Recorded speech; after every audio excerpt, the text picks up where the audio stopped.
જય સ્વામિનારાયણ। એક request video છે કે મને એક કમેન્ટ આવી હતી, તમારી બેને લવ મેરેજ કર્યા છે તો તમે એની વિશે કેમ નથી બોલતા? તો ખરેખર આજ હું એ વિશે બોલીશ કે મારી બેને લવ મેરેજ કર્યા છે અને અચાનક કાગળ આવે છે ઘરે ત્યારે ખબર પડે છે કે મારી બેને ભાઈ લવ મેરેજ કરી લીધા છે અને વહી ગઈ છે। અને બસ પછી કુટુંબ અને મોહાળને તેડાવી દીધું અને પૂછ્યું મારા પપ્પાએ કે ભાઈ આનું શું કરવું એમ। એટલે મોહાળ અને કુટુંબે કીધું કે તમે શાંત રહ્યો, કોઈ એવું કઈ વસ્તુ નહીં કરતા જેથી કરીને આગળ જતા દીકરીને પણ પ્રોબ્લેમ થાય એમ। એટલે મારા પપ્પાએ કીધું વાંધો નહીં। અને પછી બધા જાય છે બધું ઇન્ક્વાયરી કરવા અને ખરેખર પરિવાર હોય ને તો આવું મારા પપ્પાના પરિવાર જેવો બહુ મસ્ત પરિવાર એમ। એટલે બધા જાય છે, ઇન્ક્વાયરી કરે છે અને પછી ખબર પડે કે છોકરો સારો છે અને સંસ્કારી છે, વ્યસન મુક્ત છે અને કમાય છે પણ સારો, સેટવેલ છે। તો તમને એમ થતું સેટવેલ છે તો લવ મેરેજ કેમ કરવાની જરૂર પડી? કે પ્રેમ આંધળો છે, ક્યારે શું થઈ જાય કે નક્કી નથી। અને બસ પછી એ લોકો જ્યાં ભાગી ગયા હતા અને પાછા બોલાવે છે અને 4 દિવસ મારા પપ્પાએ છે મારા બેનના અને કુમાર સાથે લગ્ન કરાવી દે છે અને આજે ખૂબ સુખી છે। પણ જો એ મારી બેને ઘરે કીધું હોત ને તો શાયદ અમે એને સાથ આપત। અને ઘણી વાર એવું થાય કે દીકરી ઘરે કહે છે કે મારે ભાઈ કોઈ સાથે લવ છે તો મમ્મી પપ્પા માનતા નથી, તો હું એમ કહું કે પેલા જોવો છોકરીનું જે છોકરી કહી ને એ પર રિસર્ચ કરો, એનું સાંભળો અને પછી તમે ડિસિઝન લો। સીધી ના પાડો, કારણ કે કુમળા મન પર પણ એક બુરી અસર પડે જ છે। એટલે પેલા દીકરીનું સાંભળો કે સેટવેલ છે છોકરો તો પછી તમે આગળ વધો ને, શું કામ દીકરીનું મન પણ ભાગો।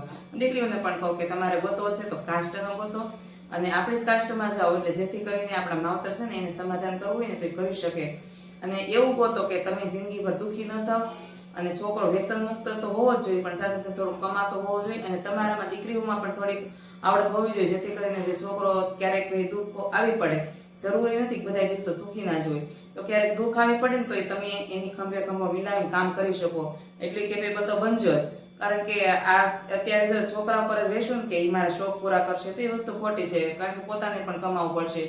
એટલે હું તો એમ કહું રિસર્ચ કરીને માતા પિતા પછી દીકરીને જેની સાથે લગ્ન કરાવો ને એની સાથે લગ્ન કરાવો, કારણ કે તમે એને સુખ શાંતિ ઘણું બધું ગોતશો પણ એનું મન જ નહીં હોય તો એની મજા જિંદગીમાં નહીં આવે।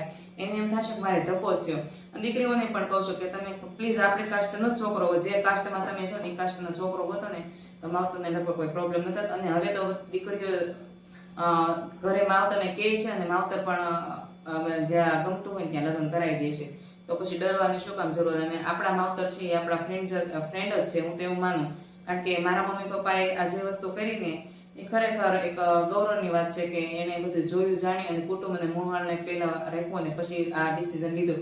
બધા વાતો બહુ કરી અને સાસરામાં દીકરી હોય ને અમારે તો ખરેખર અમારે બહુ જ સાંભળવું પડે છે કે તારી બેન ભાગી ગયો તું ચૂપ થા, અમને કીધેલું છે ઘણા લોકોએ। એટલે એવું કઈ છે નહીં, 5 દી બધા વાતો કરે પછી જો આવી રીતે થાય તો બધા વાતો દબાઈ પણ જાય। પણ આપણી કાસ્ટનો ગોતો ને ઘરે કહેશો ને દીકરી તો લગભગ હવે તો માવતર માની જાય છે। પણ એક ધ્યાન રાખજો કે એવો વ્યસની અને દારૂ જે પીતો હોય છોકરા સાથે ક્યારેય લગ્ન ના કરવા જોઈએ, એવું હું પર્સનલી કહું છું। તો તમારે આ વિશે શું કેવું ને જરાક કમેન્ટ કરી દેજો, અને ખોટું લાગે ને તો પ્લીઝ સોરી।